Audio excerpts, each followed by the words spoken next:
Listening to Coffee with Kenobi, you are, with Dan Z and Corey Clubb, the podcast you're looking for. This is... yes. For an entire generation, people have experienced Star Wars the only way it's been possible, on the TV screen. But if you've only seen it this way, you haven't seen it at all. This is the podcast you're looking for. We've been waiting for you. The force is strong here, even stronger than the coffee. At last! Where have you been? Welcome to Coffee with Kenobi. Here are your hosts, Dan Z and Corey Clubb. Hey, it's Coffee with Kenobi here live from the premiere of the Peoria Riverfront Museum Theater. I'm Dan Z, and with me is my good host, Corey Clubb. Corey, say hello to our live international audience via YouTube. This is our first actual live YouTube stream, and we are very excited about it. We are thrilled to see what's going to happen, because this is kind of a new one for us, isn't it? It is, and I think last year we tried to do this same thing. We had some interruptions and whatnot, but our original idea for this was to do really just a Facebook Live, and you kind of hooked us up with some local businesses and some local friends, and got a really fun experience going on here. Yeah, it's very, very cool. We're going to do a lot of fun things tonight. We have a giveaway. Tonight's show, we're very excited about Rogue One. We are sponsored tonight by Uftring Nissan. The good folks over there have got a lot of exciting things going on. Letty Schmidt is here with the actual white Rogue One Limited Edition vehicle. You probably saw the video that we did earlier today with our little review. Big props to Peyton for putting that thing together. Mm-hmm. It was a lot of fun. It's a really, really fun car to drive. Have you gotten a chance to peek at it yet? I haven't, but like you said, I saw the wonderful video we did, the video that Peyton did was an excellent job, and it was cool to see that because it showed all the features. You got to go for a little test drive yourself around the neighborhood there, and it looks like it's just a smooth ride. It's a very smooth ride. That's very nice. What a professional you are. Smooth ride. Smooth ride. Yeah. It's one of my favorite things about it is, as I said before, the kick plate, when you open it up, it lights up. It lights up. Which is super cool. Mm-hmm. Not only that, but like my drink cup holders in my car don't have the Rebel and Imperial logos on them. Do yours? They don't. They don't now, but if right. I'm ever lucky enough to grab one of those, then it will. Then it absolutely will. So right now, we're here live, as I said, at the Peoria Riverfront Museum. Rogue One, Corey, this is it, man. Exactly, and we've been kind of gearing up for this for a whole year, and we didn't really have too many things planned. It seems like a little more low-key, I guess, in essence. And, it was fun to be able to do some fun things like we did Force Friday. I got to do that for this, and we're able to meet with a lot of friends out there and do that, and we did some live recordings for that. And then, of course, gearing up for Rogue One itself, just all the media and whatnot coming out for that. Right. And so here's some questions that I have for you. Okay. Hey, by the way, can everybody hear Corey as well as they can me? Am I low? You're talking very quiet, and you're not close. Right here. How does that sound like that? That's better. Okay. All right, this is the Bobby Roberts idea. Okay, so, Corey, what about Rogue One for you is so exciting that you can't wait? Like, what is the thing that you're most looking forward to? Well, I mean, obviously, we don't do the spoiler thing. Right. I think that. No, exactly. You're the co-founder. Yeah. I think my biggest interest is can they do like a side movie or a spin-off movie? Will this work? I think it's not necessarily a Skywalker-centric story. We know that going in. We kind of know a lot of plot details going around the plot going in for some of the characters and stuff, but all this stuff is new for us, so it's going to be kind of an experiment to see if they can get this to work. Yeah, I have a good feeling about it. I mean, the early buzz I've managed to avoid pretty well, but obviously people are pumped. They were excited about it. You'll pardon me the awkwardness of the sounds here. I'm going to post a live link so people can watch this with us, which is very cool. No spoilers. That's our thing. Oh, look. And there we are. Oh, apparently we are. It's already up there. We're already on there. And in Spanish. Okay. I guess we're already on there, and we're in a different language. Awesome. Okay. I don't know if that's how we did the settings or what. This is a very new thing for us. So. It's fun though, right? It's very fun.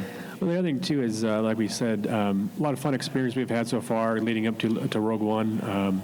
Like one of the biggest experiences we had was getting able to review of a lot of items coming out that were kind of new to us, new vehicles, new characters.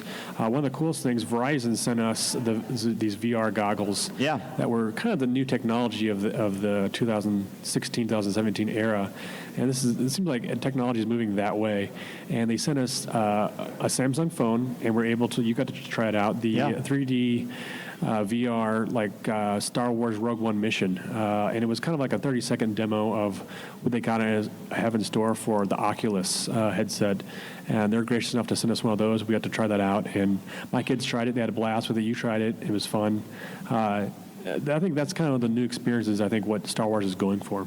I think so, too. Here's the thing about the Verizon thing. Okay, so I put it on, and I went down into the basement where it was, pretty open. So, I mean, there was nothing going on down there. And you were down there with me. My wife was there, and my son was there. And Deanna tried it, and she was like, wow. And she just had this fun expression on her face because she didn't know what to expect. And I think the detail is great because, I mean, honestly, it's virtual reality, but it's so authentic. You look to the left, and I see the side console, and then I look behind me, and it just seemed like I was looking at the back of a seat. See the R2 unit. Yeah, exactly. In the front, it's just everything is going on around you. You've got the Star Destroyers, TIEs whizzing past you. And then while I was watching it, my son threw a giant ball and hit me in the back, and I think that was supposed to make me think I was being hit by an asteroid or something. Something like that. I don't know that it quite had that impact on me, but it was funny. And it's a cool thing. Like, Verizon really went above and beyond. And that's not the only thing that they offer on that either. You can do... it's got like a shark. Yeah, I didn't do the shark thing. There was so there are things on there which kind of give you the run through of what Oculus and the Verizon is kind of setting up. They had some other short demos of Pete's Dragon was one of them. They had some information about like a shark educational program, but it was cool to see that technology kind of sync up with Star Wars Rogue One. And you got the mission itself. I think if folks haven't seen any of the online videos and stuff, it's kind of like you're happening upon the Death Star, not really sure what's going on. There's TIE fighters and Star Destroyers flying around, and it's pretty fun. And I think it makes definitely an impact as far as using new technology to promote a movie like this. I agree with you. So now I've set it up where we are live on our Facebook as well. Cool. So let's see how that works out for people. Hopefully we'll get some more exciting things on. And it looks like we already are. So good. Hello, everybody watching. Nice to have you here with us. As I said, this is our first ever live showing as far as like on. And, it's new. It's exciting. Tell me about, when you think about Rogue One, I mean, I know there are certain things I'm looking forward to, but the main thing that I'm most excited about, I think, honestly, is I want to see the connectivity that we saw in Poe Dameron number 8, where there's connections to the novel Lost Stars. There are connections to Rogue One, right? When Agent Terex is in the little mini secret compartment, he's got all this Imperial paraphernalia. There's a Death Trooper helmet. There's a Scarif Stormtrooper helmet. And that's cool because, again, we know the story group. Hello, Matt and friends. They orchestrate this, and they spend so much time on it. So I'm excited to see what kind of Easter eggs. And Gareth Edwards, the director, has said quite prolifically that there are some Easter eggs in here. As far as how many there are, to what degree, I don't know. We're going to find out. I don't want to hear anything. You already ruined Star Trek 2 for me, so seriously, you better drive back to Iowa. Yeah, I think it's fun to, like you said, the little Easter eggs and such. And Marvel, I think, did a good job with that as well, carrying over to all the films and kind of reciprocating each other. This definitely has a lot of vibe to that, I think.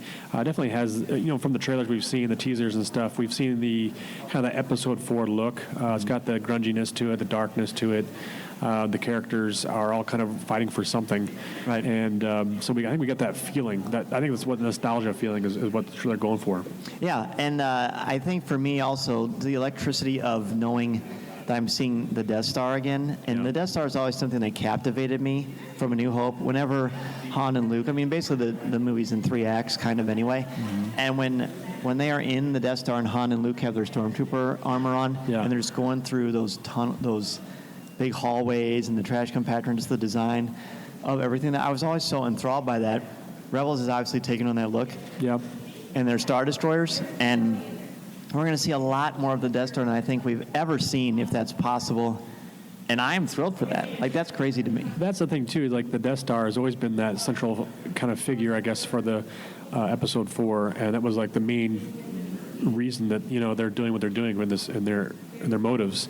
And this will just see it all over again and kind of get to be able to see as far as the characters interacting with it. And it seems from the trailers and stuff, it seems larger to me than it did back in 1977. Which does the Death Star? Death Star itself. Yeah. Someone of my students asked me the other day, if and all the posters, of course, you can see the Death Star through the clouds, yeah, through the like atmosphere. Yeah, it's like horizon. Yeah, and he said, well, if the Death Star is that close, why isn't it thrown off, the tide and stuff like that? And the answer that's interesting. is that this is science fantasy, not science fiction. So it doesn't have to necessarily make sense for it to make sense.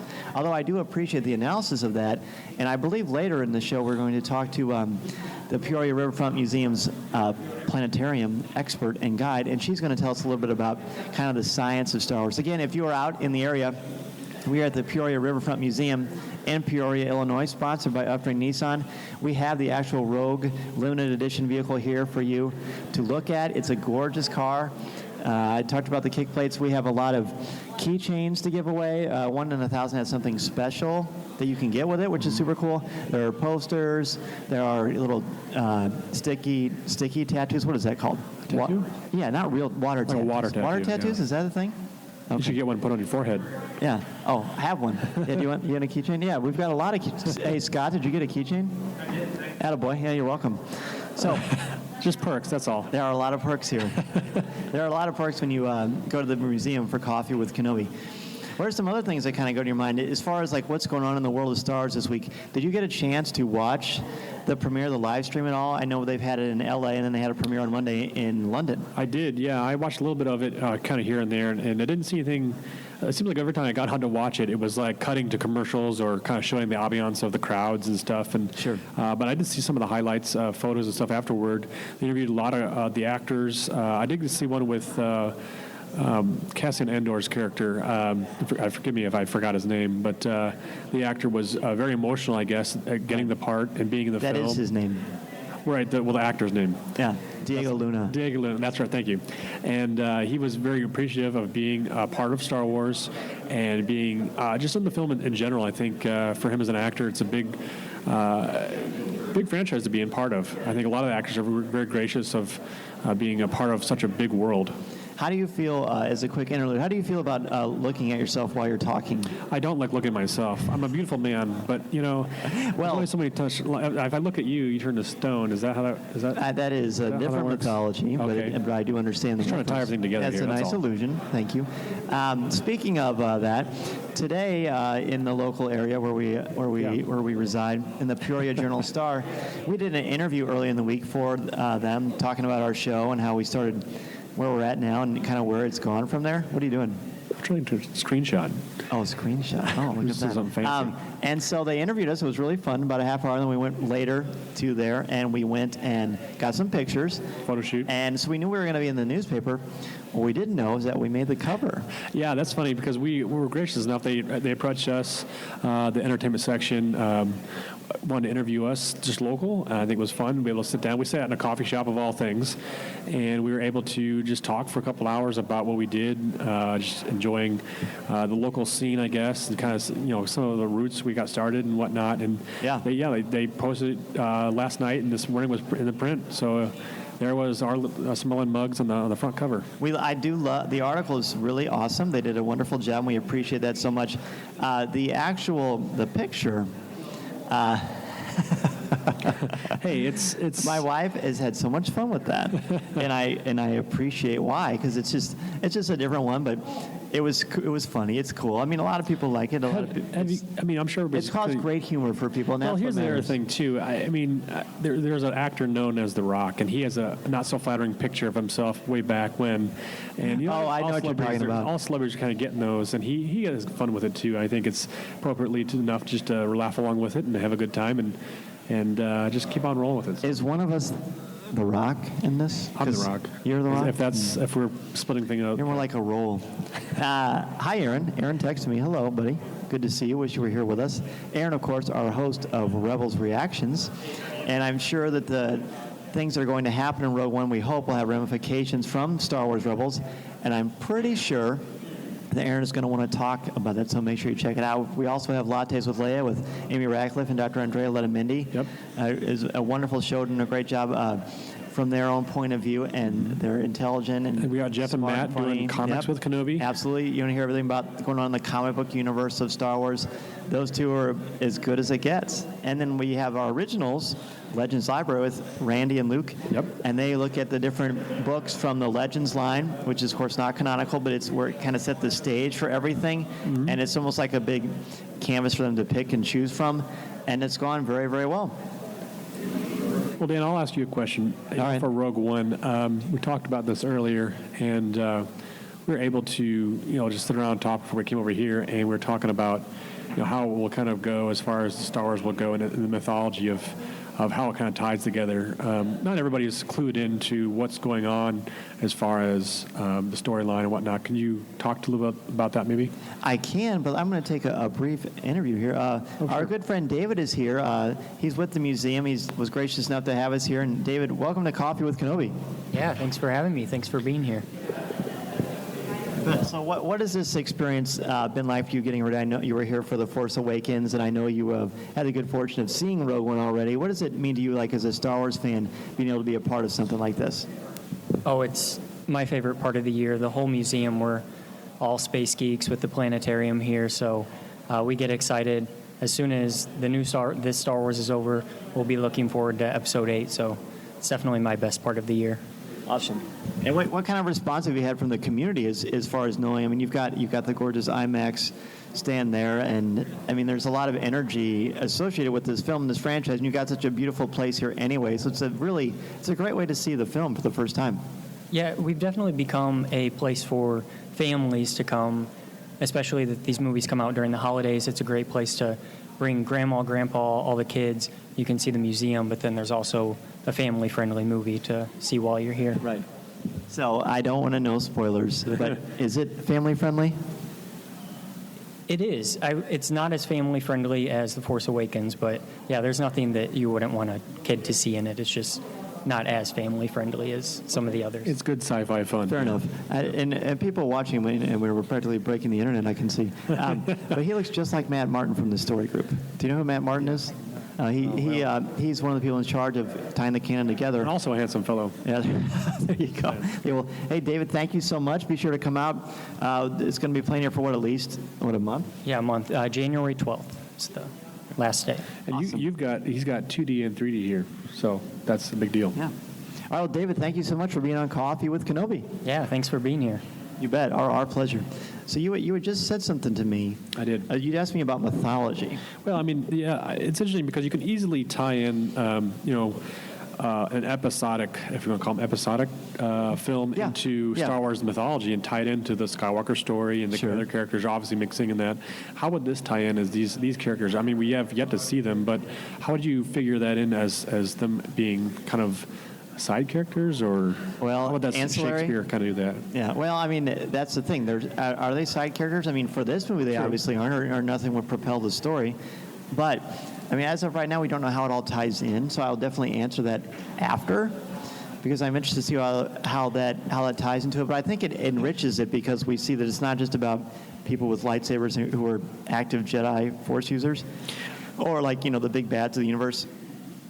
There's more to it. It's a more complex mythology. It reminds me, it's getting more and more like Tolkien, where there's just so much detail involved, with the geography, with the technology, the science, the different variety of people. Hey, how's it looking, guys, on their live feed? Is it coming up, Tom? About 20 seconds behind. 20 seconds, good. Is it on?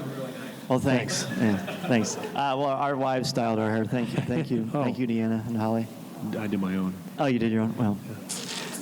There's not much up there, so that's okay. You can talk about tying in the mythology of Star Wars itself.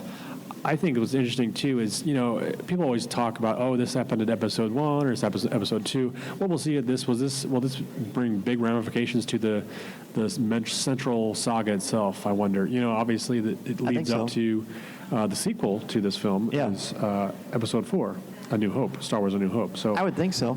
Obviously, there's a lot of key figures that they're kind of B players in Star Wars themselves, and it's interesting to see how those B characters will kind of tie into the main characters themselves, what relationships they have, and things like that. Yeah, good. Sorry, I was trying to mess with Corey because while he was speaking, and he did a lovely job, very eloquent. Thank you. I pulled up our YouTube to see what it looked like. Are we off by we're like on a 20-second delay. Oh, okay. So it's pretty funny. I think it would be cool to talk a little bit more about the upcoming Nissan Rogue One. Sure. One of the perks, let's have Letty Schmidt from Nissan, Upbring Nissan, come down to the microphone. And she's got a cool program with Toys for Tots where you can help out your community. As is so often the case with Star Wars and Star Wars fandom, we just do a good job. They do a good job as a community of bringing people together, creating positivity throughout the galaxy, throughout our actual galaxy, because, I mean, this is a fun space fantasy, but, you know, it impacts lives in real ways, and we're going to have Letty Schmidt come down and tell us more about it. She's selling a car. Or she might be selling a car. So well, don't sell the one that I want. Interrupt that. Yeah, well, that's the other question I was going to ask you, Dan. You went out and talked to Letty at the Upstream Nissan here in Peoria, and we're able to, like I said, you had a video out there, and we're able to do a test run of it. What color would you pick, white or black, for your, if you were to so happen upon one? Yeah, I want the black one. I like the black because it's all, I mean, this one's sleek, isn't it? It's sleek. I mean, that one's white. It's got the chrome on it and the black, which accentuates it really nicely. And we have a white SUV, so. Oh, you don't want to double it up, though, right? Yeah, I don't want to. I just like the idea of, I don't know, it's just pretty cool. This is good quality. This is quality stuff. Podcast. Yeah. We're good at this. We apologize for breaking the internet in advance. Yeah, we're up to 5 now. That's the first live that's almost show. over the line. At least now I we think know. YouTube has a cutoff point, right? Somewhere. Well, what's interesting, this is a Google Hangout. So if we were talking to someone like Jeff McGee or one of our friends from across the pond, like Mark Newbold or James Burns, we could probably see them. Yeah, it's. I think what's fun too about using technology like this. I mean, we joke about it, but I think it's fun to be able to broadcast different ways and experiment that way, and of course do it live here and see what happens. Yeah. So we've got a couple of loyal fans here, fans of our show, fans of Star Wars, and now they're looking around to see who we're actually. We're talking about you three. We're talking about Tom and Bill and Scott. Gentlemen, we'd like you to have to come down to the microphone. We're going to ask you a little bit your thoughts on Rogue One before we actually see it. One at a time. Well, you can. I think we can fight. handle you. They're fighting over a position Fight your way now. through the crowd, if you would. So, I'll let.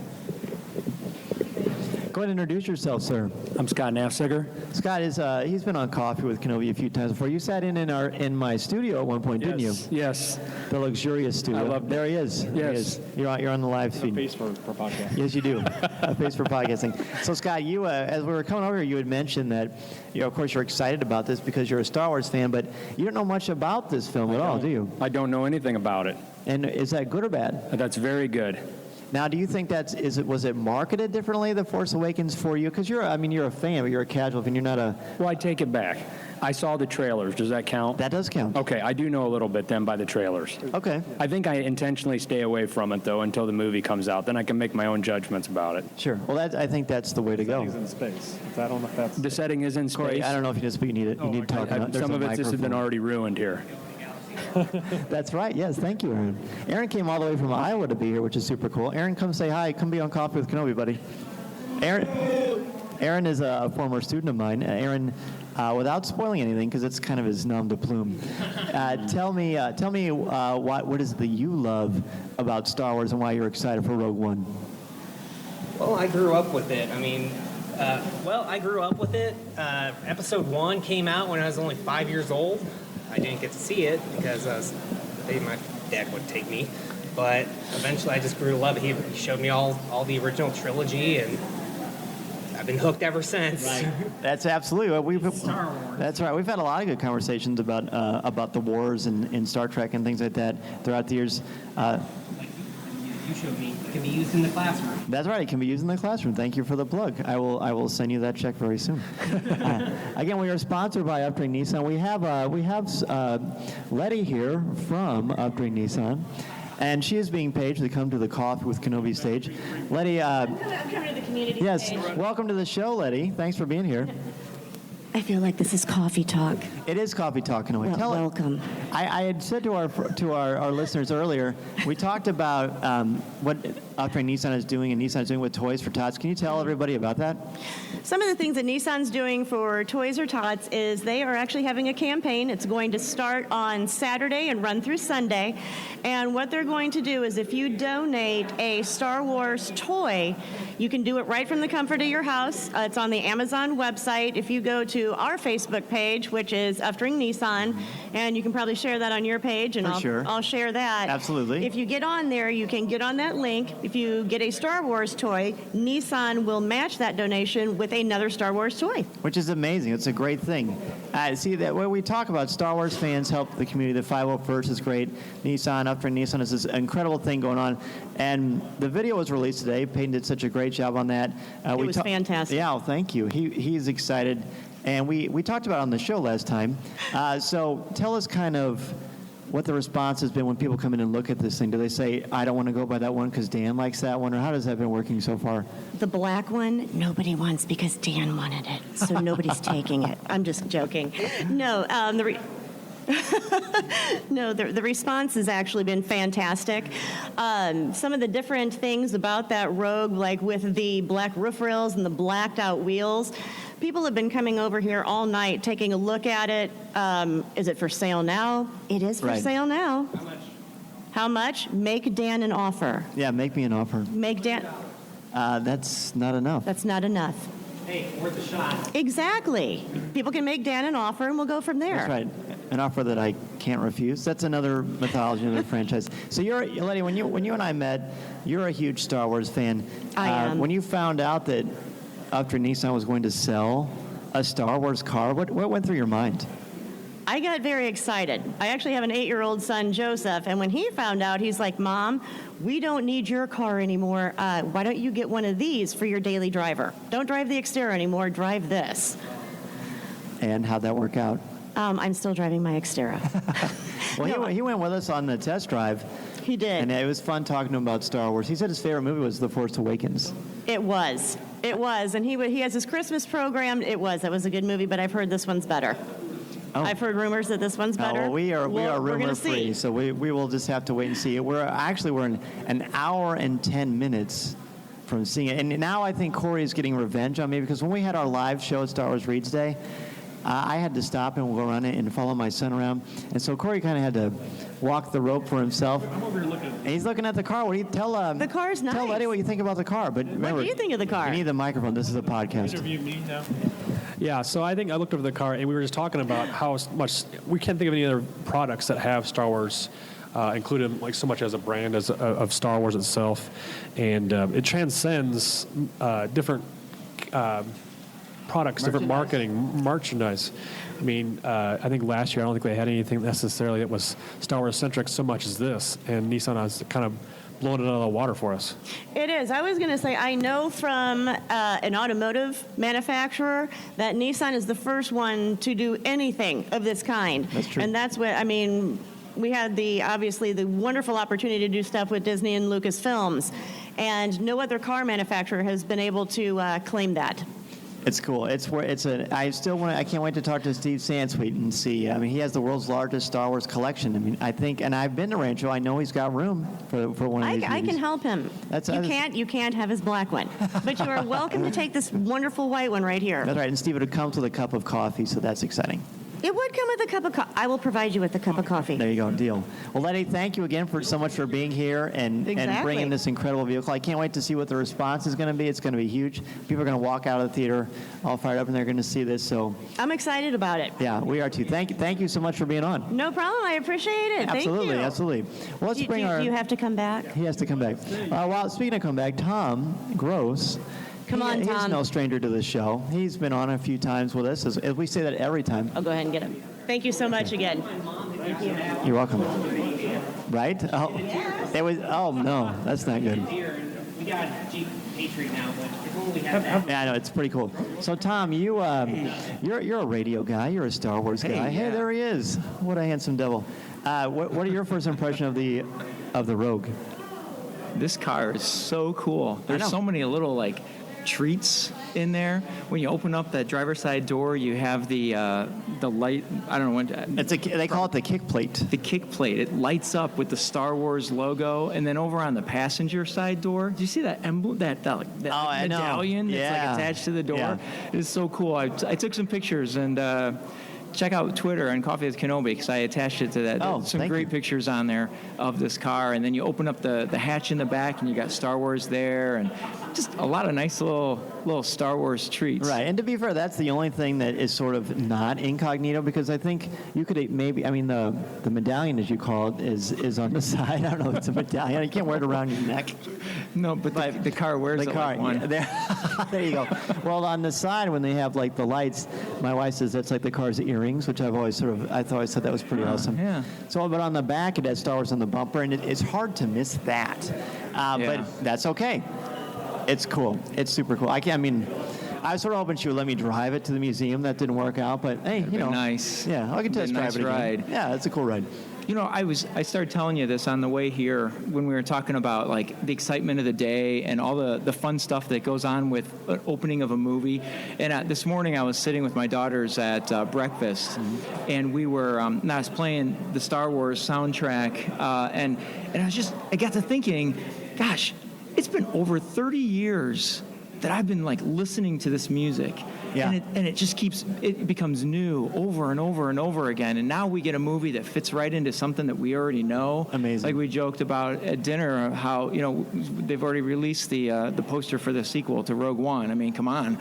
But how exciting this is. And it just never ends, which is, it's like heaven. It is. Well, I mean, they've said, Bob Iger has flat out said, you will never see... Star Wars is going to outlive you, basically. So when I die, there'll still be Star Wars movies coming out. And hopefully that's not for a very long time. I'd like to see about 60 more. Lots more. Yeah, that'd be great. So, yeah, that would be good. Who else do we have here? Tom, we're an hour and 6 minutes away from a brand new Star Wars film. And we were talking about this earlier, the excitement level. There are times when it hits me, and there are times when I'm just thinking, okay, let's do this. I mean, how are you? Where are you on that scale? And we'll have Corey down here to talk about it soon. Corey, you are still the co-host, right? Okay. Sorry, I'm just mingling. He's the schmoozer. I knew it was going to happen eventually. Yeah, to answer your question, I just, where am I? I'm ready. I'm pumped. I'm ready to just walk in there and sit down, and I don't know what to expect.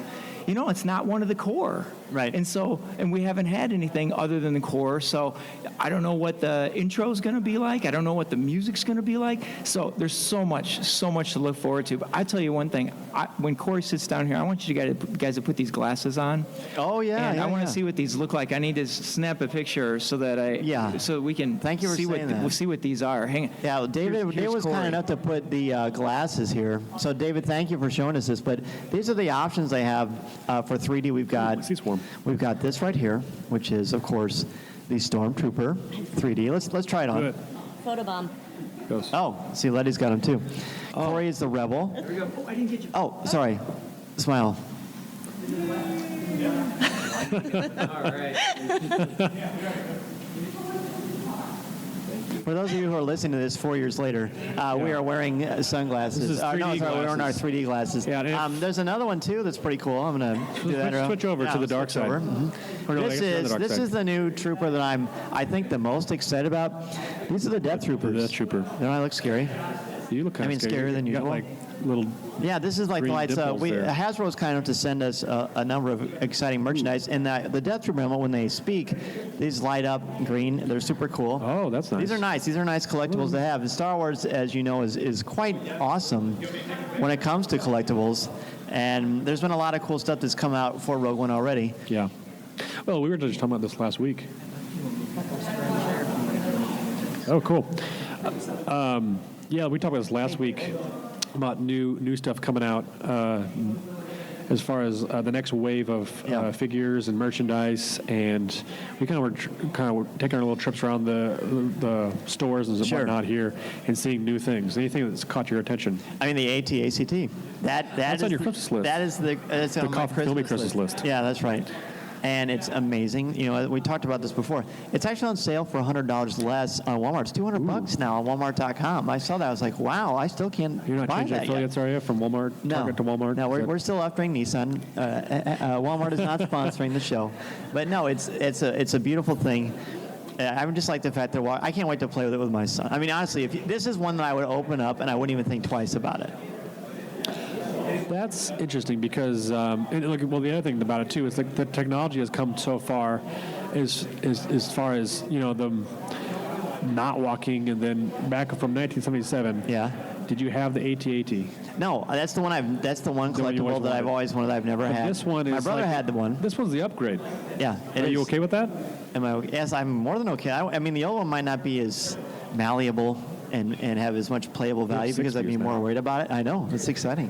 You have to keep in mind, too, that if people are standing in line now, you don't want to use data. They can listen to this later in the comfort of their own mobile device. There you go.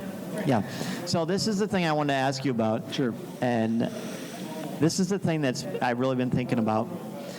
Last year around this time, when we were getting ready to watch Rogue One, I know how I felt that day, the night before, going to the theater, moments before the lights went out and the screen came on. Compare how you feel now to how you felt last year. Well, I mean, the other thing, too, we had, 2 years, maybe almost 3 years before we actually saw the film itself. And this has been kind of like only a year within wait time, I guess. It had been, how many years before we actually saw another Star Wars film? I mean, 2005 to 2015, but 1983 to 2015 for Return of the Jedi to The Force Awakens. The other thing, too, is it just almost seems unprecedented as far as we're getting another Star Wars film almost every year now. And it's becoming a commonplace to talk about it and to see merchandising and to get excited for films. True. All right, so here's the thing for me. Before The Force Awakens, I was kind of a wreck. Like, I don't usually get that nervous about things. Hardly ever. I had a hard time eating. I remember going through the drive-thru, and I was so keyed up. Did you get your tickets yet? Go up there and ask for David. Yes. Okay. So we're just doing a little bit of side stuff here. I was so angsty about it. Once we started broadcasting, I felt fine. You may have been the opposite, but I felt really, really good about that. And that, yes, it's good. And it was just hard when the lights went out and it said Luke Skywalker has vanished. I remember putting my hand like this and putting my hands on my knees and I can't believe this is happening. I looked over at you and you were laughing, and I was laughing at you. I know. There was the other thing too we talked about. Star Wars has such a almost like a template, I guess, if you will. Sure. And we have the opening sequence. We have the crawl. Movie starts. We'll still have that. We'll still have that ambiance, that feel of it being a Star Wars film. I would hope it still would, because we read some of the books, the media and stuff. Still start off with long ago, a galaxy far, far away. They're ringing a bell. Apparently, I don't know if that's something. 1 hour. We're 1 hour away. That's the 1 hour bell. 1 hour bell. Okay, gotcha. I think the thing for me, I'm insanely excited, but I'm also able to temper it a little bit more for some reason, because I don't let myself think about it. I know how I was last year, and I'm enjoying this experience because it's so unique, and there's a little less pressure. I think there's more pressure in a way on Lucasfilm and Disney, because this is kind of an unproven product, even though it's got the name Star Wars on it. But for us as fans, whatever is the result of the film, we've got 7 already that we're just absolutely enraptured by, and Episode 8 it's hard to imagine Episodes 8 and 9 disappointing. So this is a whole other thing. It's a Star Wars story. When you first heard the concept, Star Wars story, how did you feel about that? At first it was Star Wars anthology. And it played around with a little different naming convention. And to me, a Star Wars story sounds a little bit generic. Really? I'll be honest. That's fair. You should be. I mean, why not a Star Wars experience or a Star Wars journey or, they're linking back, obviously, to Star Wars. Did you say Star Wars Journey? Journey, yeah. Well, then people would think about Steve Perry. Oh, my gosh. I forgot. You're old. Am I? Yeah, I don't know what else you would call it. Obviously, you have to wrap it into the brand itself. being Star Wars. And, is it a Star Wars anthology? Well, that seems like a mouthful of words, right? Yeah, well, the Star Wars anthology does seem a little heavy in there. I don't know if the thought process was maybe some people won't know what an anthology film is, I guess. That's true. But it's a story. A story, I think, is something that brings people in, right? A story is told from when you're little all the way to you telling stories as a grandfather or a grandmother. No, I'm old. And yeah, right? And so it's a story just, I think, opens it up. Say, this is about all ages, all shapes and sizes. It's just something to bring people in. And I think it's going to work really, really well. Can you believe, by the way, in a couple of years we're going to be doing this before a Han Solo spinoff film story? Yeah, no, we got to talk about this at where I work, and they're talking about, obviously Episode 8 comes out next year. And so what comes out next after Episode 8? Is it the Han Solo film? I think they've already announced that. Yeah, it is. It's in May. Yeah. So that comes out in May. Then does that next fall? That's as far as we officially know. I personally like this December thing because I like the fervor of Christmas and the holiday season. You wear your coat to the movies, and then I just like cold, yeah. the days between Christmas and New Year's Eve. I just love that families go to Star Wars together in the theater. I just think that just reminds me when I was a kid what we used to do with my mom and my brother, and it's just something I'll never forget, and I can't wait to do that with my kids. And two of them are going to be here pretty soon, which is awesome. We're going to have a lot of fun experiencing this movie. Well, that's what I was going to say, too. I mean, like we say, there's so many different generations of Star Wars fans now, and even as kids are growing up with Star Wars, they get to enjoy, obviously, Episode 7, Force Awakens. They get to enjoy Rogue One. These are going to be their films that they went and saw for the very first time, and that was their first experience as a Star Wars film. That's true. So that's pretty cool. It is cool. It's crazy. So we're getting closer and closer to signing off so we can do this. So after the show, we're not going to do another Google Hangout Live for that afterwards because we don't know what kind of... Corey may have tear marks. I might be just passed out. Yeah. You might be passed out. Nothing to see here. I don't know. We're gonna definitely record, and we're gonna splice this at the end of the show, so we can share with everybody our initial thoughts. Later, in a few weeks, we're going to record a big review show like we did last year for The Force Awakens. Still our most popular episode of all time, by the way, by a large margin. So we're hoping to do that again with Rogue One. So we're definitely going to break it down. We're going to give it a little bit of time, we're going to see it multiple times, I would presume, and just kind of let people soak it in. And because there's a lot of things that are going to happen, a lot of implications for the Star Wars universe, and I don't know, I'm excited. Like, I'm ready to go in there and sit down and just kind of get ready for this experience. We're going to see X-Wings again, TIE fighters, the classic Stormtrooper armor, the Death Star, the threat of the Death Star, the omnipresence of it in the galaxy, in the atmosphere. It's so cool. It's just really going to bring it home in a new way. Well, that's interesting. You're a good point that with the fact that you were going in with, excitement and whatnot, but you mentioned earlier, Episode 7 was a big shift in how you're sitting down and seeing the film. The Star Wars Rogue One, the excitement is building, but you said, is it different? Is it different? Like, coming out of it, it's like, are you going to be as impacted emotionally, I guess? I think so. You think so? I mean, how could you not be? You're still seeing, this is the first time ever, by the way, in anyone's lifetime, that you're seeing a new Star Wars movie 2 in 1 year. I mean, that is certainly unprecedented. So how it's going to impact audiences short-term and long-term is anybody's guess. But I know it's just a very unique thing. I don't. People worry sometimes about burnout, and I can see that with maybe, I don't know. I can see that happening, but I don't think it's going to happen to me because I think if you create a life for yourself where you've got, obviously you want to watch it and you're going to soak it in, and the stuff that we do, we're obviously very involved in expressing our fandom, but. I don't know. I think it's smart. The marketing campaign has been a lot less aggressive. Yeah. And I think that's rightfully so. Sure. And The Force Awakens was just like an onslaught, an avalanche. Everywhere you went, you saw. I mean, yeah, it was everywhere. I love seeing the Star Wars creamer. I haven't seen Star Wars creamer this year. I've been disappointed by that because I like going to my fridge and seeing R2-D2 and getting my vanilla creamer. So I don't know. I think they're smart. I mean, the marketing people know what they're doing. Can we stop for a second? You would take creamer over a Nissan Rogue. No, I didn't say that. I said last year. I can't open my fridge and pull out a Nissan Rogue. Oh, that's true. I mean, the fridge is not that big. We do have a lot of kids. Boy, this is Exciting. See, I don't know. I mean, what else can we say? It's time. I think it's time to wrap this baby up. We want to thank Upstream Nissan again for sponsoring this show here at the Peoria Riverfront Museum. It's an amazing place to catch a film. The screen is somewhat, it's just a different size. It's like wider. Screen. It's a giant screen. It's not IMAX, but it's giant. Right. It's a really cool way to see a movie. And I think just what better way to see Star Wars than a mega screen with the incredible sound system that they have here. So if you're in the area, be sure to come down, check out the Nissan Rogue One limited edition vehicle. They have black and they have white. Yep. They're amazing vehicles. Right now they're giving away Star Wars Nissan keychains. You can only get at the Nissan dealership or here at the Peoria Riverfront Museum. Yeah, we have posters and we have those. Why do people call them water tattoos? Is that a thing? It's a thing with, I think, kids. But there's got to be a better name. Can we come up with a better name than water tattoo? Well, you use water to apply the tattoo. So I'm aware of this.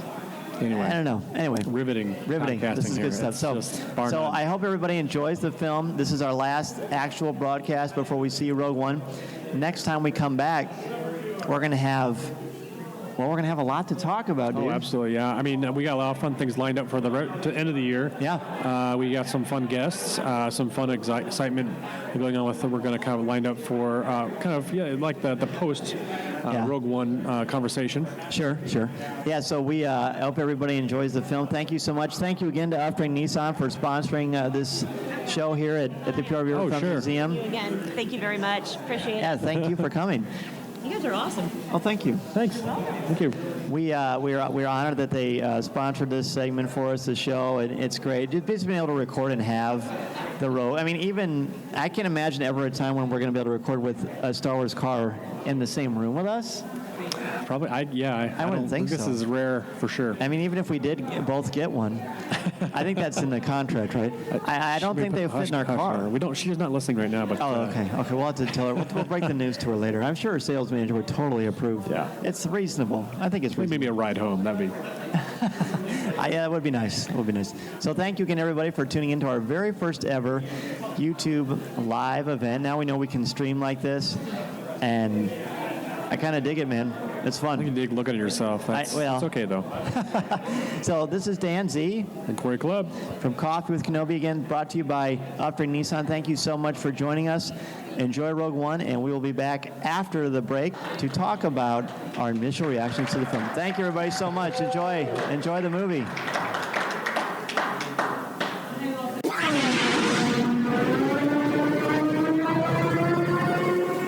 Luke, you're going to find that many of the truths we cling to depend greatly on our own point of view. I must be allowed to speak. You've taken your first step into a larger world. Wow. We just got out of Rogue One, and we are actually, this is pretty cool. We're sitting in the Rogue One limited edition car from Upstream Nissan. Thank you again for sponsoring us and letting us record inside this. It's like its own little studio, which is great. It's like soundproof. It is soundproof. All right. Go. Just go. Yeah, I'm going to go first thoughts. I think overall, it was a great film. It was a lot of fun. The characters were great. So much new stuff. I mean, I was excited to see all kinds of new places, planets, the characters, old characters coming back. We have Tarkin, which was a huge. Oh, I did not expect that at all. That was one of the best reveals. It was almost my favorite character. Isn't that as weird as much as that is? Cool. That's cool. But yeah, overall, I think K2SO is my favorite character. Really?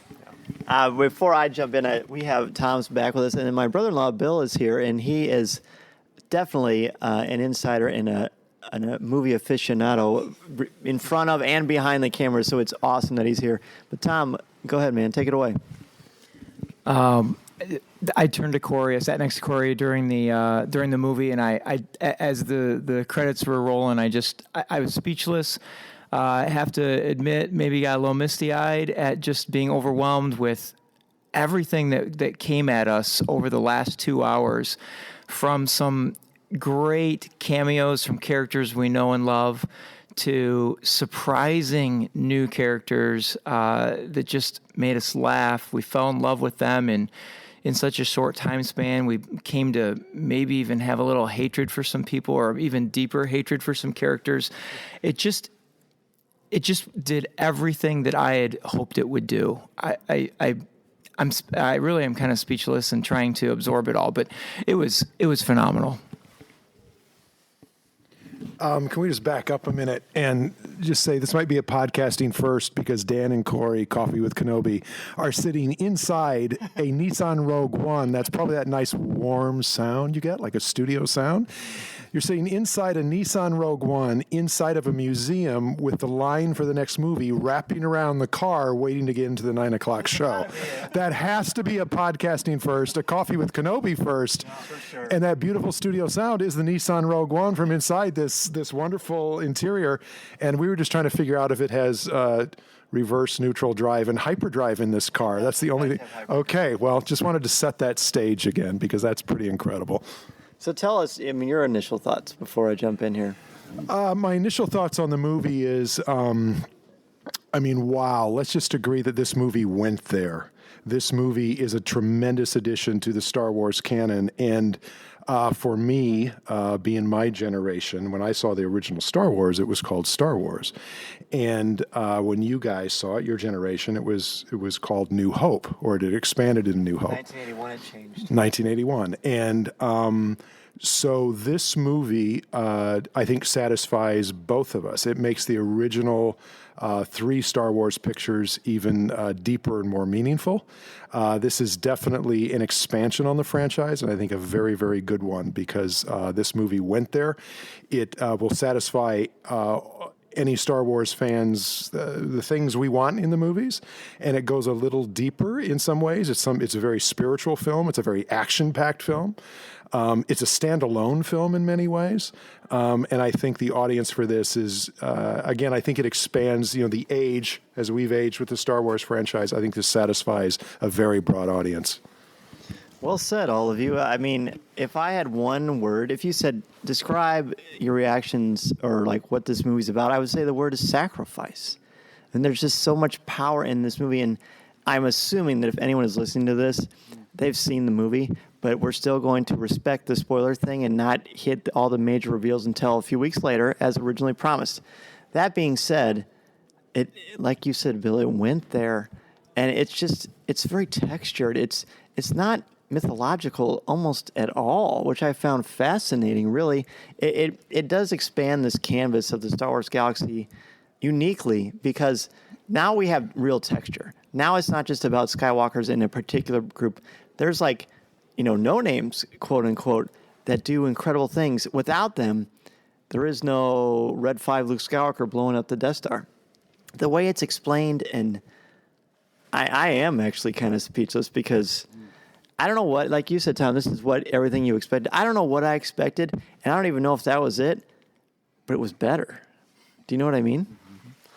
Yeah, and I'll say too, you said it didn't have a whole bunch of spirituality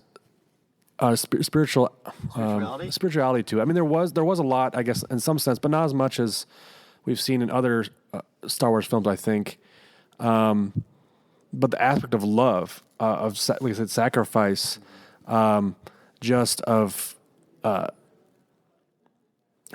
like I said, I feel speechless, because we see some connections to these characters, and they all just work together for a common good, and it is hopeful. It brings hope to you as a fan through this movie, through this film. They can accomplish their mission, they can do what they're set out to do, and along the way they are just impacted by each other.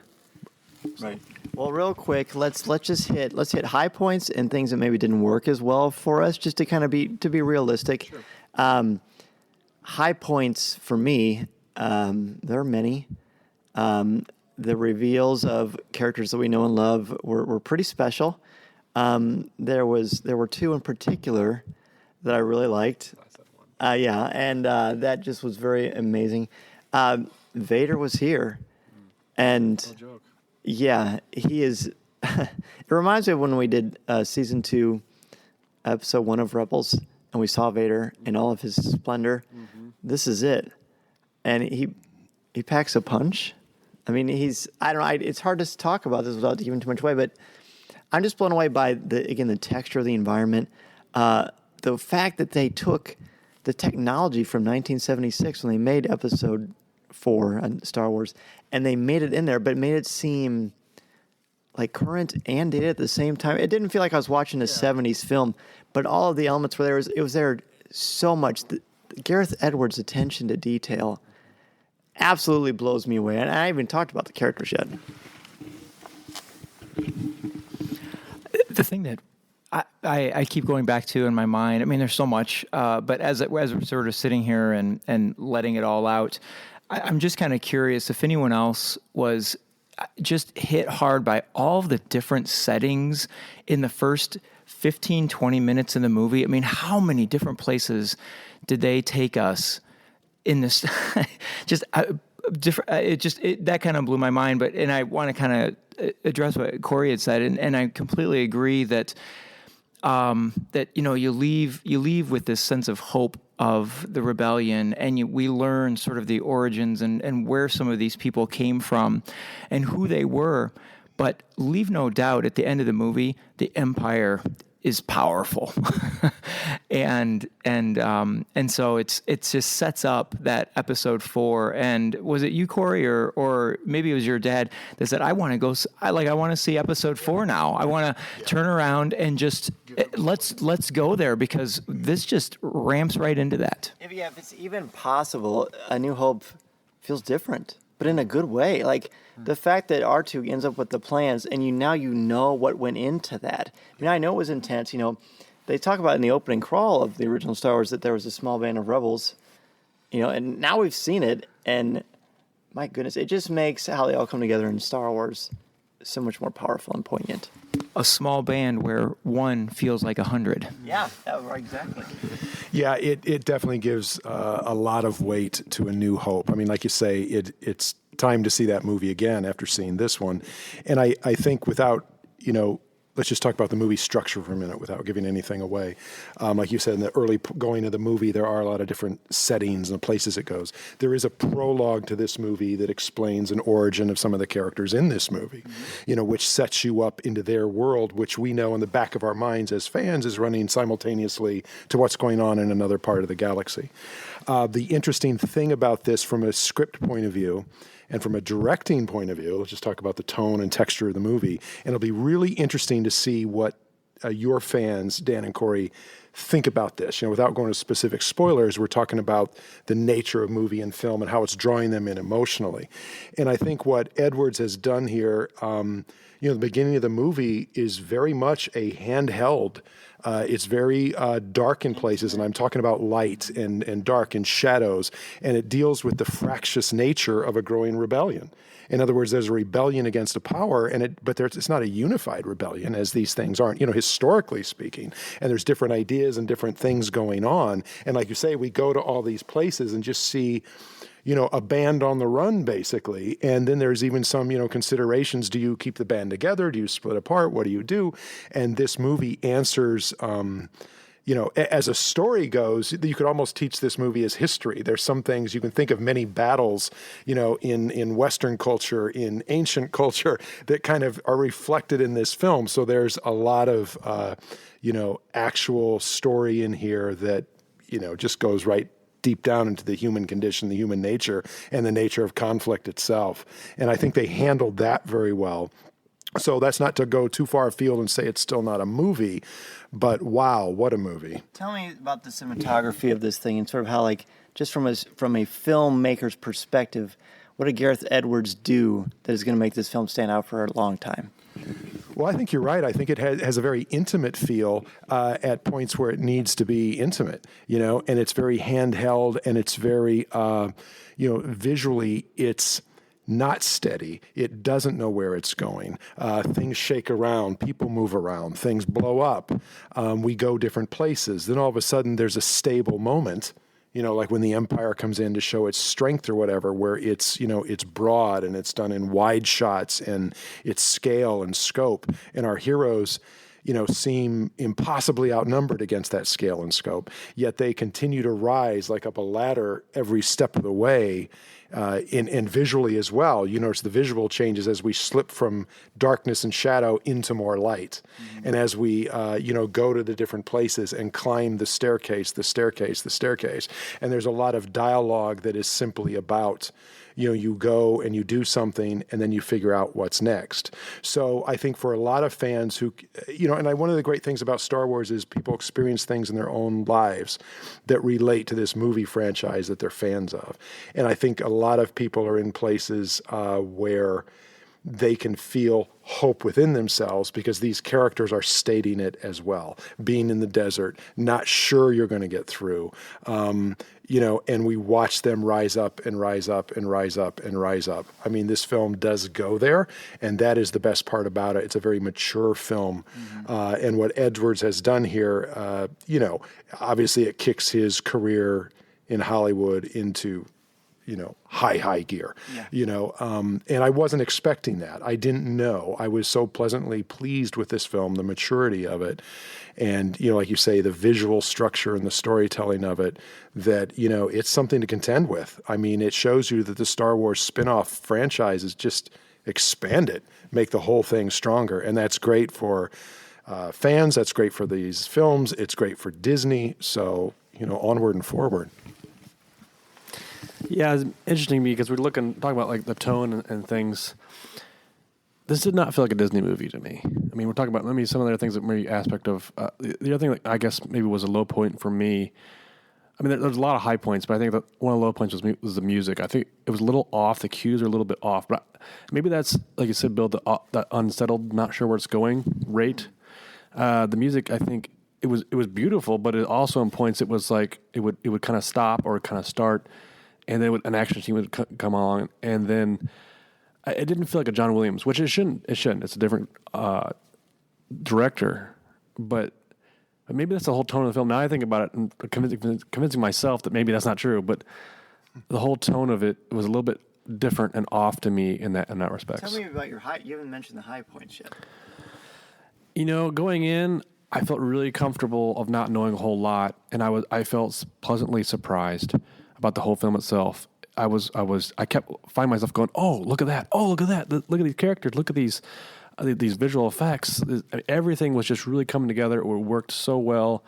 And the storyline, to me, the trailers don't portray what the storyline truly is. I definitely got a different story here, a better story than what the trailers provide, which I think is good. I mean, it's good to market. It's good to put things out there and promote things. But I think it's also good to grab a hold of your story and kind of keep that secret and then let the fans experience that in the film. And I really felt like I was truly seeing a film without spoiling it for myself. So I felt really content there. That's neat. And you mentioned, is that your low point then, the music? Yeah. You know what's funny? That was probably my highest point. Really? That's why we're co-hosts. We're balancing the car. We're balancing the Rogue One here. Yeah. I thought just from beat one, I just thought this music is so beautiful. It to me, it completely echoed John Williams in an uncanny way, so much to the fact that I thought, I'm good with Williams not doing any more Star Wars movies. And this guy is on the pulse of it.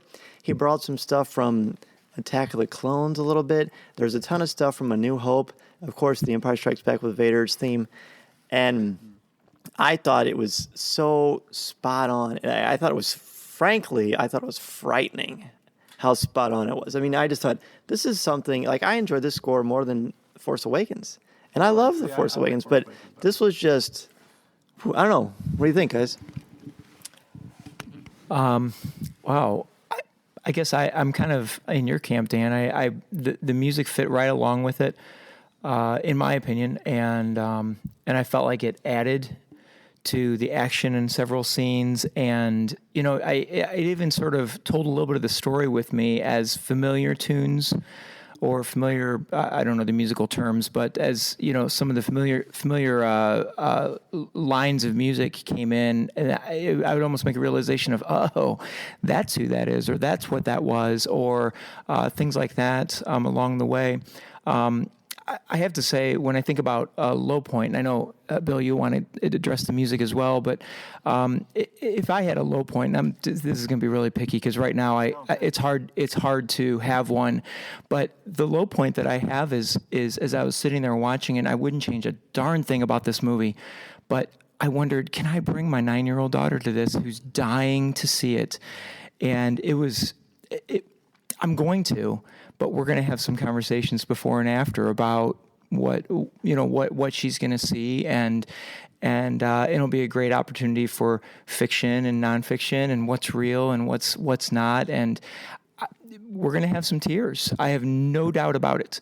So if there's a low point, it's kind of hard for the younger audience who's fallen in love with Star Wars, with Force Awakens, and has now gone through it all. But with that said, I wouldn't change a thing. 4 years from now, it wouldn't make a difference to my oldest daughter. So that would have to be my low point if that is even a low point. Yeah, that's an interesting point. And to Corey's point about the music, Are you going to balance out the car? I agree with you, Corey, but in a way to disagree with you, because I think what you're locking onto is that fractious nature that this film does not rise. And Williams tends to float stories, forward, and they're more mythological and they're larger. And this movie is down in the dust. This is how... this is an origin story, and the music is chopping away just like the characters are, and you get those moments of rise, those moments of victory where you sense Williams, and then you get this brand new idea where it senses these characters together and individually where, like I said, when I say it's spiritual, I mean these characters are reaching for spirituality that we don't see fully realized until the characters of the next film. In some cases, they might even be faking it. We don't know, but it's working for them. In other words, they are trying so hard to hang on to that hope by every thread they have, and they each individually walk that path. And the music, has those tracks for each individual character. So if it feels uneven, and again, I say it's because it's the nature of rebellion itself. It doesn't come together in a pretty or unified way, and here is really showing the origin to everything. To your point that it would be difficult for a 9-year-old to see this movie, I agree. And I think that maybe, again, one of the best things about it, because this movie will grow with fans. This, like all great movies, like a great river, you never step in the same river twice. You will view this movie differently if you see it when you're 13 or 9, certainly, as opposed to when you're 21, 29, or my age, which is, let's just say just a little north of 50. This movie can be enjoyed, at different times in your life. And that's why I think it's a great part of the canon and a great part of the series. Yeah, beautifully said. I really like that river metaphor because I think there's a lot of truth. That's one of the things that is so powerful and poignant about Star Wars is there's more there. And I think it's fair to say that sometimes we put more into it than is actually there. I don't know that that's the case with Rogue One. I mean, this is just initial gut reaction stuff, but there's just so much beauty in the ugliness. You know what I mean? There's just so much going on, and the way these people connect, I kind of like they connect without really connecting. I just found that more authentic, and I'm not going to say what happens, but clearly they want you to think, at least in the promotionals, that Jyn Erso and Cassian, Jyn and Cassian. I like how they handled that, and we won't go into it now, but I'm so glad that they handled it the way that they did. Well, they didn't push the button. Yeah, there's a lot of stuff in the trailer, by the way, that was not in this, like that beautiful scene of the dish coming right onto the Death Star. I say as I'm pointing at the Uptrain Nissan Rogue One Death Star thing hanging on the mirror. It's great to be sponsored. I'm having a hard time coming up with a low point. I don't think it's a perfect film by any stretch of the imagination. In fact, there was about 15 minutes where I just thought, I'm not sure if I'm gonna like this too much, and then I just forgot about it, and I just kept thinking the same thing. My goodness, I love this world. I love this Star Wars universe and its richness. And just randomly, can I say, I am so pumped that my buddy Matt Martin got credit on there. Oh, do you see it? Yeah, I bet he is so excited. I can't wait to talk to him about that. Anyway, do you have anything you want to bring up before we... Well, yeah, I want to say, too, that I guess we talked about, like, the filmography of it and the cinematography of it. it's not a traditional Star Wars film. It is Star Wars, but it's the way Like I don't want to give away too much, but like you kind of said, it jumps from place to place in the beginning there, and I'm trying to figure out like really what are they going for here. I mean, we're seeing some things pop on the screen, and like I don't remember seeing. I'll just say they're naming some of the planets or places they're going, and I think they've never done it before. I've never done that. And what do you think about that? I thought it was a little generic, because I mean I would like to explore the planet visually, without having to say, oh, this is where they're going now. But I wonder if that's the case because they did go so many places. See, I don't know. What did you guys? I love that. I thought it was a little too easy, a little push button, but I kind of liked it. There was only one planet that they didn't do that on. Did you notice that? I did. Mustafar. And was that? Was that? Yeah. I'll just say. I mean, they had. There's all these things from the original novel, like the wills. They talk about the wills. I mean, the original thing is called Luke Skywalker or the Journal of the Wills, and they talk about the wills in there. And the Kyber crystals have never been mentioned on screen, and Lucas wanted Vader to live in a castle of lava. And it's there. It's right there. I thought that was crazy cool. I know what you mean. I like that I identified it because basically this is what it does. People who don't necessarily like Star Wars are gonna like this probably because of the gritty. I think it's too easy to say it's like Saving Private Ryan. It's not like Saving Private Ryan. Saving Private Ryan's about real things. This isn't about real things, but the ideas and the ideology and the points they're hammering, especially in this political climate and world we live in, blew me away. And it's not an accident. No, it's not an accident because it's based on historical insurrections going back to all time, and we can draw it to the current political climate around the world, or the one 1,000 years ago, or in the Dark Ages. It doesn't really small skirmishes, big skirmishes.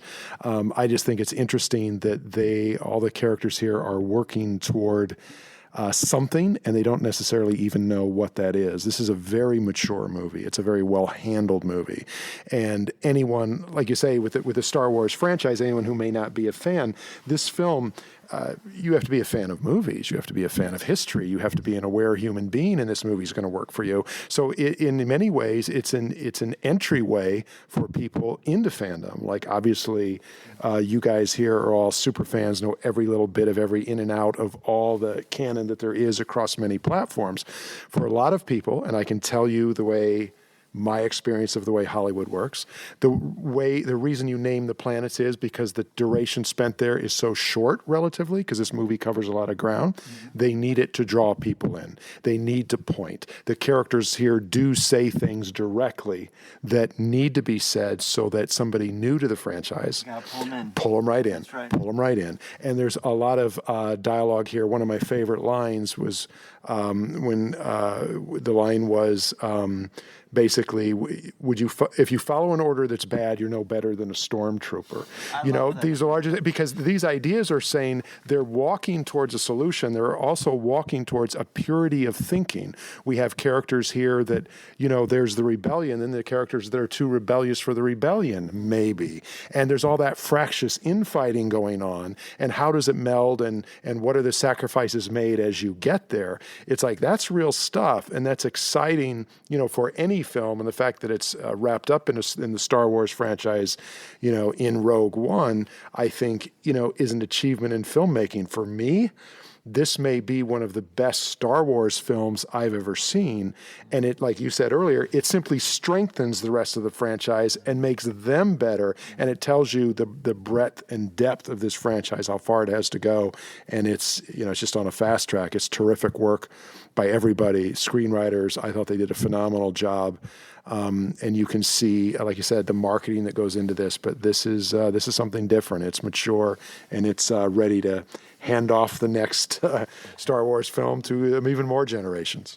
It gives me a lot of hope for the Han Solo story that's going to come out in 2 years too, because the guys who are going to do that are the ones who did the Lego movie and everything, and they're witty and they get the pulse of this franchise as well. It's fun.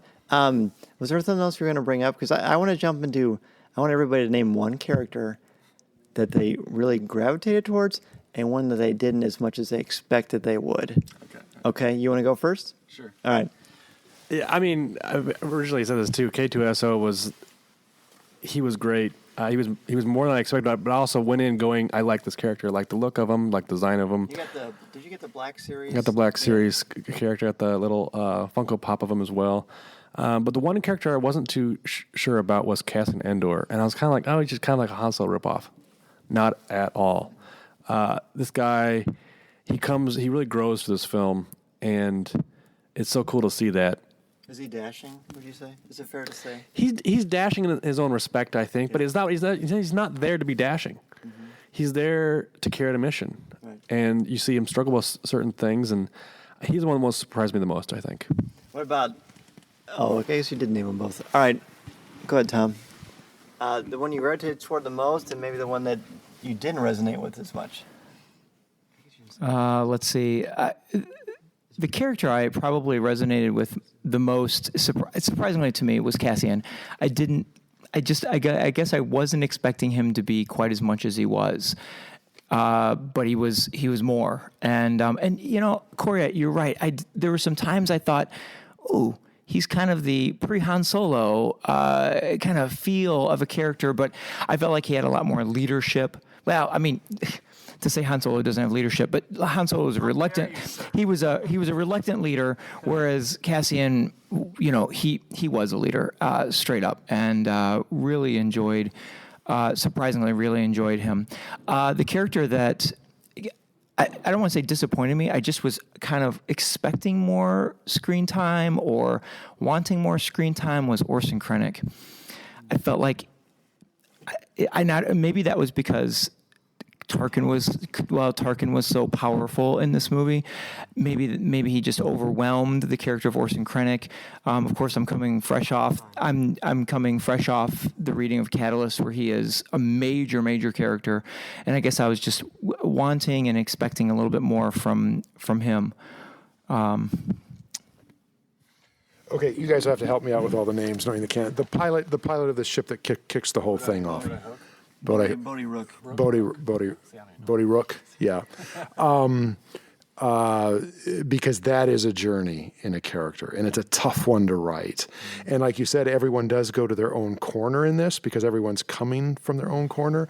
So in a way, they come together and coalesce, and they need to kind of break apart and act independently in order to succeed in the mission. And there's ebbs and flows to this. And that character goes from somebody that you're not sure, and he's probably unsure, like, is this guy for real? Is this guy even okay? And all of a sudden he has to survive like everyone else, and then he has to find a way to thrive in this environment. And then ultimately he, is as heroic as, anyone else in any other of the movies. And that's a real pleasant surprise. It's a tough thing to do in film. It's a tough character arc to make that. Obviously the K2SO character is the comic relief in many ways, and has also a great story arc and a very much needed comic relief in this movie that is just really well timed and really well paced. But the characters that come out of betrayal, let's say, or they're birthed in a way that you're not sure, and their action kind of kicks off the entire movie or the series of events, are very tough to kind of also be worthwhile, other than just a prop to move the plot forward. And I thought his character, and it was the acting in this movie is also just extraordinary. I know some critics are going to look at certain characters and say, oh, it's over the top over this.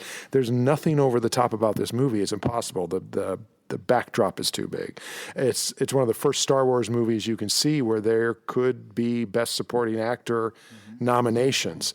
And I wouldn't be surprised that beyond the technical and some other things, you see that. And as original screenplay, it's up there, especially in this year. Agreed. Was there anybody that underwhelmed you?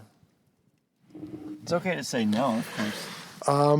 If it comes to me, if I'm going to be a hard critic, maybe, but no, not tonight. I think everyone did their job, and I think does this movie leave you cheering? Does it leave you in tears? I mean, the cumulative effect of this movie is so powerful that it's it's rarely seen in movies. I mean, you see it in films like Titanic or things that are really designed to, bring love, pathos, and action. And let's talk about, some great action. Star Wars fans are going to be there's some, things that we expect in movies here, and they're there, in a terrific way. No, there's not a chink in the armor tonight that I could go after or feel comfortable going after, because the emotional leftovers are so resonant right now. Right. Before I go, do you want to say who moved you the least? I guess, like Bill said, it's hard to. I don't want to. I love everybody so much. I think, and all the actors did a great job acting. I really believe their characters. I never, for once, they dropped their character. Maybe the one that felt, I don't think I can do it.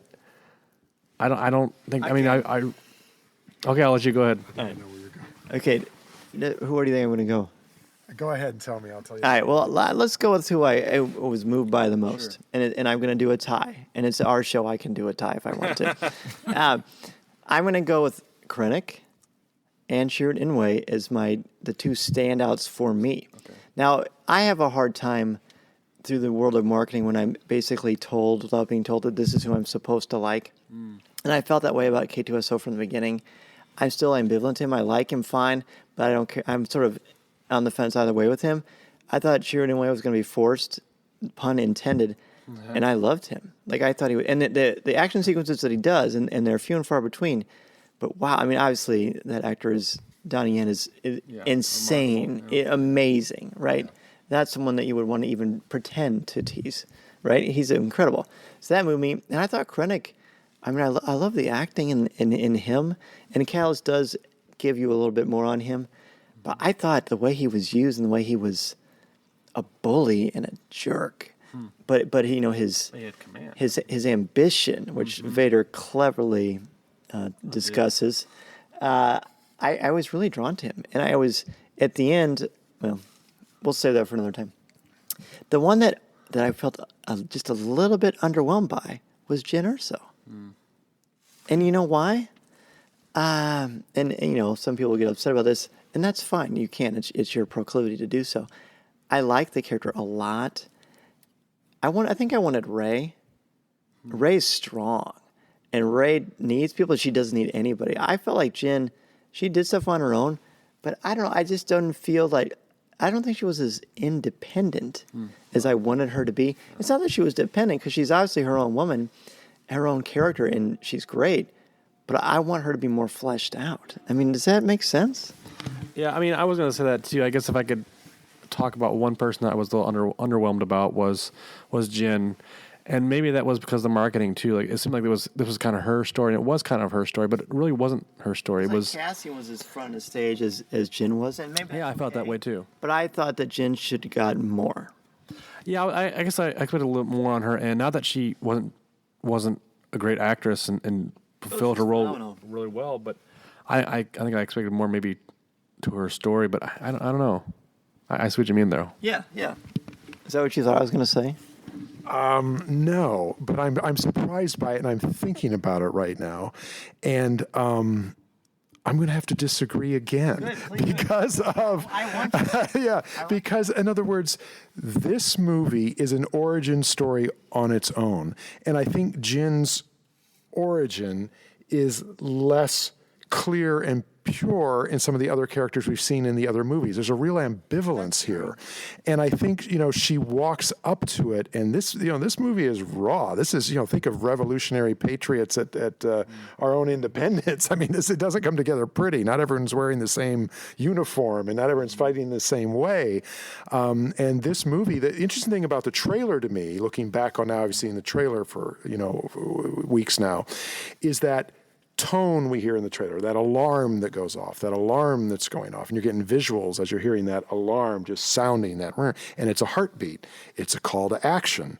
And her character in this goes from being, we see her, the prologue that features, her origin story, basically. And I don't think she's ever quite sure. And her certainty comes when other people start losing their certainty. And even in her certainty, I don't think she has a big platform to stand on because they're all making it up as they're going along. And there's some of the dialogue that says, we need to try this. So again, for all of us in our own lives, when we meet new obstacles or new things, there's not necessarily a clear path. We need to try this. We need to get to there. And then once we get there, we'll keep going. And then there's a character in this movie, of course, that tells you what the odds of success are, which is, and you never really can be sure. And I think she fights and fights and fights her way up that ladder. And I think a lot of her story does close around. But again, I see what you mean, but I think it's a different character. And I think that take from a writer's point of view, from a director's point of view, is to not wrap it in a bow and make it satisfying. Mm-hmm. I think that's the urge that Hollywood would want you to do to reach a certain audience. And I think the fact that they're not doing that here very much on purpose, they're not making it neat and they're not tying it up, is what makes this movie not only a great addition to the Star Wars franchise, but a good standalone movie that will attract even more people to it. And I honestly think that's intended. I mean, the people that do this movie, Kathleen Kennedy, that team, these screenwriters, they know what they're doing. They're scary. And that was discussed. That was discussed around that writer's table, And to be clear, and I think we agree more than we disagree, because I don't want it wrapped in a pretty bow. My favorite story of all time is Hamlet, which is not pretty. So I appreciate it. And I kind of like the idea of, you're sort of uncertain because she's a little uncertain, but she's very focused. I think maybe there's like the part of me that's kind of over the daddy or mommy issues in characters, and I understand you must lose your mentors to propel. That's very Joseph Campbell, and I get that. I think it was essential and necessary. I don't know. It's something I want to process. I'm looking forward to writing a review of this thing for sure. I look forward to reading your review because I agree with you where certain things propel this movie forward, where there's loss and there's, people splitting apart for different reasons to take on different things. But ultimately, then the moments they do have where they come together or things work out as it was, entire lifetimes are lived in those moments. And I think that's what these characters are doing. There's broad swaths of time you don't see where they're percolating and waiting for this moment. And then when those moments do happen, they live, fight, love a lifetime inside those seconds. I just think it's a very mature take on, good screenwriting all the way. I don't know. I'm going to have to think about your take on Jen. When you started saying that, I don't know. At this point right now, I'm not really all that disappointed in her character. I thought it worked really well. And as everyone was talking, the scene that comes to mind where I think I need to see the movie again in order to now that you've put a little doubt in my mind, the scene that comes to me as being a wonderful scene with her. And again, I don't think I give anything away here because we know this character's in it, but it's when they're having the discussion with basically the whole rebel group, and they're standing around the table, and we have Mon Mothma standing across from her, who we know. And she's standing there almost kind of like, I don't know, forgive me if it's not really the term I should use, but a little mouse. And she's trying to make her case, but her voice is so small at that time. And I need to watch that scene again because it didn't really bother me when I watched the movie because, she walks away and then some tables turn. But I don't know. I'll have to go back to that. But and I know it's not my show. But am I allowed to change the topic? Because I want to talk about this. I was so impressed with this. Going into the movie, I thought the U-Wing spaceship, I thought it was a little overhyped. And I thought, I don't know, I was really disappointed in the U-Wing and design going into the movie. But I have to say, I was so impressed with the versatility of the ship and the way they used it. I thought it was such a cool Star Wars spaceship, and so so we saw some tricks that we've seen the Rebel Alliance do before with Star Destroyers in a little different way, but still kind of a similar way. But I'm kind of curious if anyone else had if we can just go, little boy here and talk about spaceships and whatever.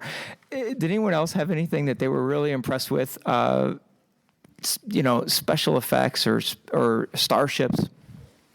Yeah, and like I said, I don't want to give away too much, but I was impressed with the special effects. It really knocked my socks off. I know they're combining the great technology they have now, and they implied it in other movies as well, and it's just getting better and better. And it's just almost like legends live on. I will say that. I definitely see that, and I was impressed by that much, and I didn't expect those things to be so crystal clear, and for me just to be. I was never pulled out of this movie. I was expecting this to be like, I don't see Luke, I don't see my heroes and my beloved characters, but yet I was totally invested, and that's something like you said that caught me off guard. Yeah, I think I love the U-wing too. I've always sort of liked it, and it exceeded my expectations, which were already sort of high. And I think it's just because I like the Lego U-wing. I don't know why. The thing that moved me the most, the absolute most, was Gareth Edwards, and I've not been reserved about my disdain for Godzilla. It was terrible. And when I found out that Edwards was directing this, I was a little worried about things like character and plot, And wow, I mean, this guy, he juggled a lot. This was, I'm not going to say it's more intimidating than The Force Awakens because you had the original cast.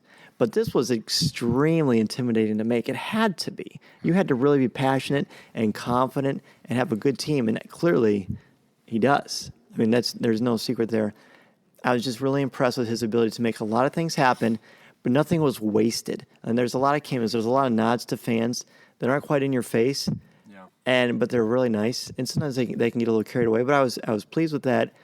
Again, it's sort of like a texturing of what we already know and just kind of solidifying any little cracks and just kind of building this up to something stronger than I didn't think it could be. And that's cool. And so I want to get everybody else's thoughts, but we need to wrap up because at some point the museum does want to close. And Letty does want to go home, I'm sure. So last minute thoughts before we go home and marinate on this some more. Yeah, I think we all kind of concur that we need to see it again. And I'm definitely I feel that notion. And I was always also going in thinking like, I don't know if I'll see it as much as I saw Force Awakens or, just because it had that different vibe. But I think I'm definitely seeing it again for a second time or maybe a third time. And overall, it was a great film. I think, like you said, it breathed Star Wars. It was Star Wars. I loved all the new characters. I loved the new locations. Every aspect, like you said, I like the way you said nothing was wasted. And like you said, it's not a perfect film, but also it does a really great favor to the Star Wars saga. Can you rank it with the and I just kind of rank it? Really boy, that's hard. I don't like that, but if people are gonna do it, so let's just do it. Rank it. Oh, I don't think you can. It's hard because it's like it wasn't like I've said this before. A Star Wars film was like getting your favorite plate at a restaurant. You're getting, the side of mashed potatoes as John Williams music. You're getting director debut of George Lucas, and you're getting the characters. And you're getting that plate in front of you every time a Star Wars movie is made. And you get those three things, and this wasn't those three things. It was three different portions of that meal, but I ate it up, right? So it's different for me. So it's hard to rank. I mean, I definitely liked it a lot. Was it better than Force Awakens? No, I don't know. How do you compare it to Force Awakens? Because that's the thing everybody's doing. Oh man, I think that's a lot like saying I'm gonna say like Mickey Mouse or Bugs Bunny. I mean, they're not really the same. I'm gonna say it is not better than Force Awakens. Okay. Oh, look at him grimacing. Well, see, you took away the entire ranking of all the movies because I was just going to say it's the number one Star Wars story. You take it outside of the mainline trilogy. I don't know how to rank it with that. I don't know. It's a cop out to say it's equal to the excitement and everything else of Force Awakens. I think as a great story. It's right up there with some of the best ones. And the thing that I'll leave with tonight is I'm just trying to figure out where in my schedule I'm going to fit in a viewing of this again. That's what when I want to break, when I give my mind a break from thinking about the movie, that break goes to when can I see it again. Okay, final thoughts. I still can't believe we're sitting inside a Nissan Rogue on the second floor of a museum. The 9 o'clock show has already entered, and so here they are. They're enjoying it in 3D now. To Gareth Edwards, this is a better team than Godzilla.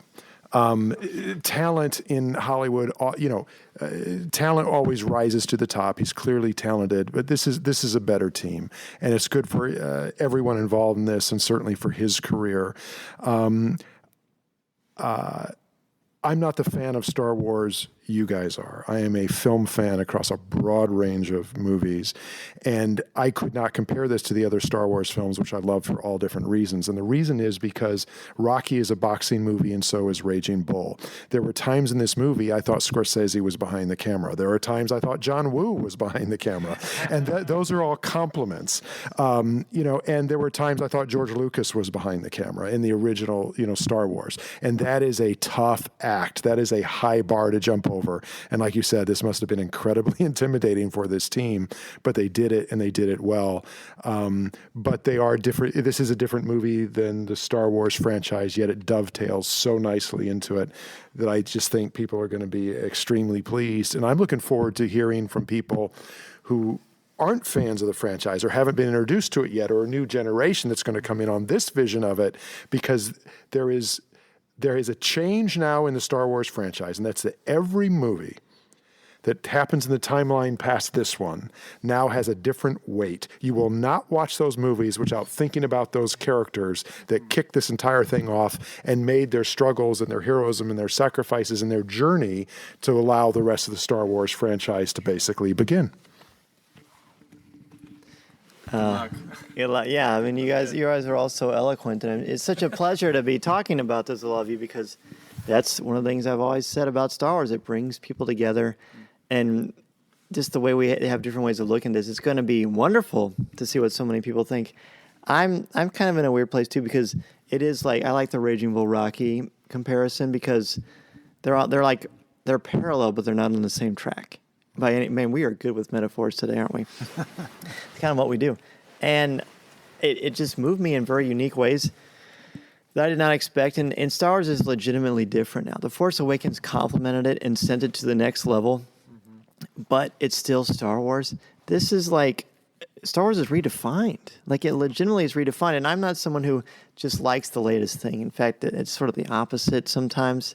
I kind of have to walk that line trepidatiously, but Star Wars is a little bit different now, and I'm okay with that. Like, The Force Awakens it jarred me after the first viewing, and this didn't, because it was just so unique and special. And we are looking forward. Do you have anything else you want to say before we sign off? We want to thank Uftring Nissan for bringing the Rogue One limited edition vehicle to the Peoria Riverfront Museum. It was wonderful. Check it out. Absolutely, it's an awesome car. Test drive it. See what you think. I mean, I'm still like salivating over this thing. Yeah, it's just great. It's great. So we had so much fun. I mean, there's nothing like seeing a brand new Star Wars movie for the first time, and with all of you and everybody that came with us, that just makes it all worthwhile. So on behalf of Bill and Tom and Corey and myself, enjoy this movie. Send us an email or an MP3. Send us your thoughts. We want to share them on the air. And may the Force be with you. Chewie, get us out of here!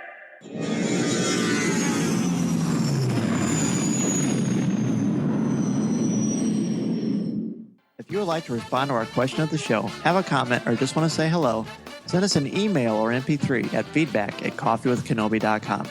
Or if you have a specific question or comment for either of us individually, email us at danz@coffeewithkenobi.com or coreec@coffeewithkenobi.com. Or visit us at coffeewithkenobi.com and click on the Contact Us section, or comment on one of the stories featured on the site. If you enjoy the show, please write a review in iTunes or Stitcher. You can also like the show on Facebook at facebook.com/coffeewithkenobi, as well as keep up to date at our Twitter feed @coffeewithkenobi. You can also find us on Tumblr at coffeewithkenobi.tumblr.com. If you enjoy the jazz music, the album is Eye to Eye by Steve Torok. Give the evacuation code signal. This podcast is not endorsed by the Walt Disney Company or Lucasfilm Limited. It is intended for entertainment and informational purposes only. The official Star Wars website can be found at www.starwars.com. Star Wars, all names, sounds, and any other Star Wars-related items are registered trademarks and or copyrights of Disney and their respective trademark and copyright holders. All original content of this podcast is the intellectual property of Coffee with Kenobi unless otherwise indicated. This is the podcast you're looking for. There's no one here. Move along. Move along.